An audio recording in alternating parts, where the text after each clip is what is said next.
and a great normal Australian, is a man who has served his country oh so well, and now, for his sins, gets to talk to me every single week. None other than the great Joe Hockey, former ambassador to the United States, former treasurer, all-round good guy, and, of course, Sky News contributor for the American election. How are you, Joe?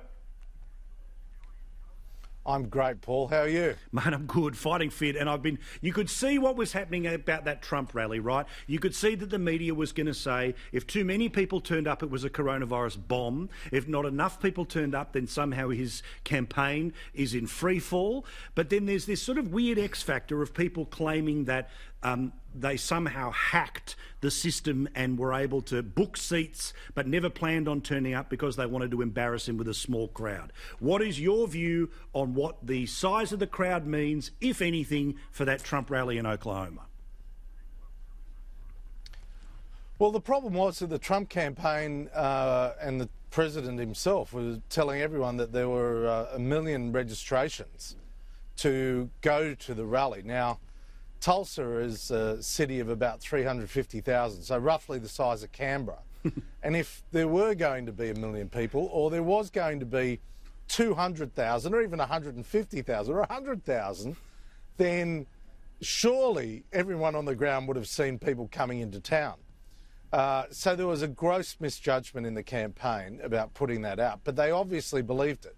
So there was there must have been some malfeasance, there must have been some activity that would have given the Trump campaign reason to believe that to be the case.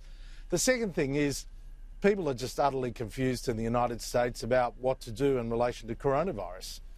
There are some states that are opening up, and yesterday 29 states had increasing levels of coronavirus with varying types of restrictions.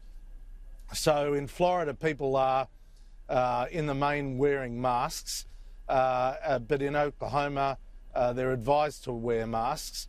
And at the Trump rally, they were told, don't bother wearing masks and sign a waiver to say that if you get coronavirus at the rally, we're not going to prosecute you. And I think that had an impact as well. Look, I still, my view about the election, Paul, it still hasn't changed. It's too early. I would certainly not write off Donald Trump. Joe Biden has what is called a basement strategy over here. Democrat commentators are calling it a basement strategy as well.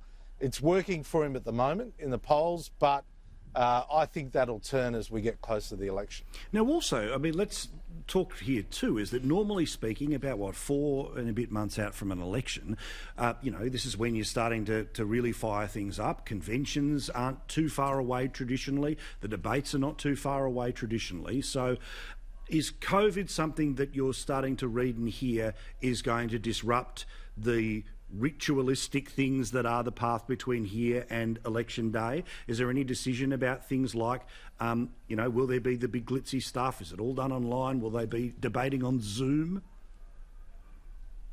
Yeah. Well, at the firm I've set up called Bondi Partners, we've got both Democrats and Republicans. So we get daily feeds on what's planned. In relation to Democrats, I think there's just no suggestion there's going to be a physical convention. It will be held at the usual time. Joe Biden will give a speech, but I don't know what the atmospherics are going to be if you can't have anyone around him whilst he's delivering that speech.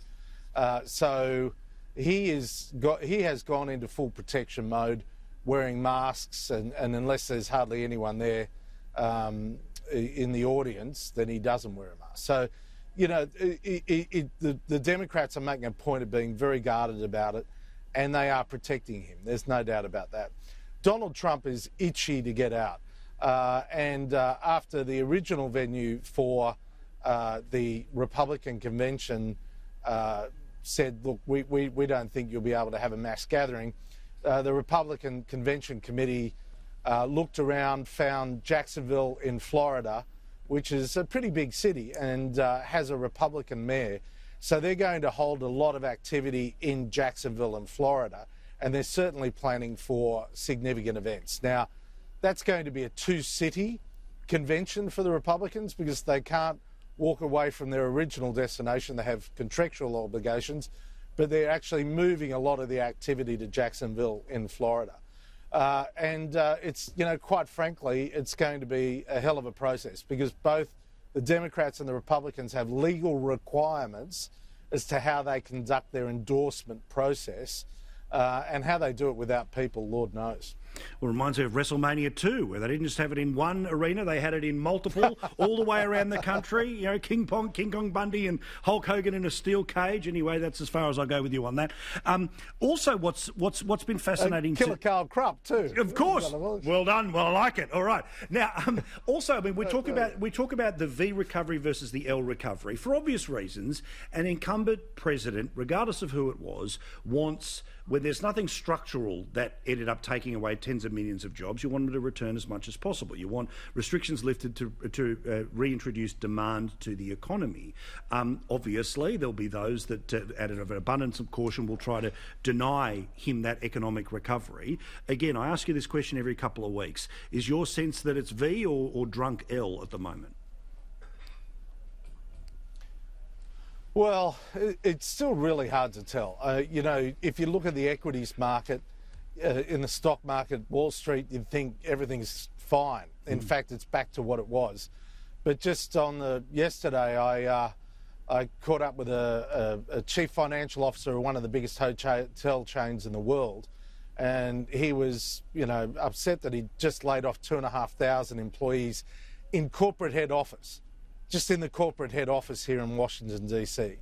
And I said, how are revenues around the world? He said, we're down 90% and it's barely moving. Now, that doesn't suggest that there's a recovery. I mean, when are we really going to see people hopping on international flights or doing a lot of domestic travel?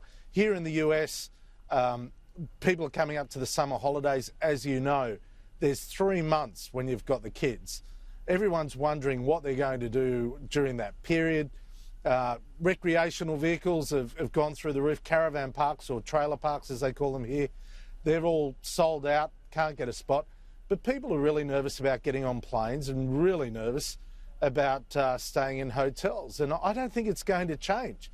So if that's the case, and tourism is obviously a huge industry because it flows through to restaurants, it flows through to adventure travel, a range of different things, hire cars, rental cars.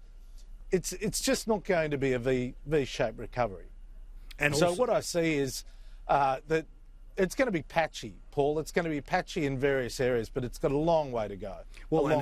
And it's always that thing, of course. There's 50 separate economies, which are the 50 separate states, and all of the different complexities on top of all of that, about the two speeds and all the rest of it that are existing, the fights within the fight. Anyway, that's why we have you here to talk about these things.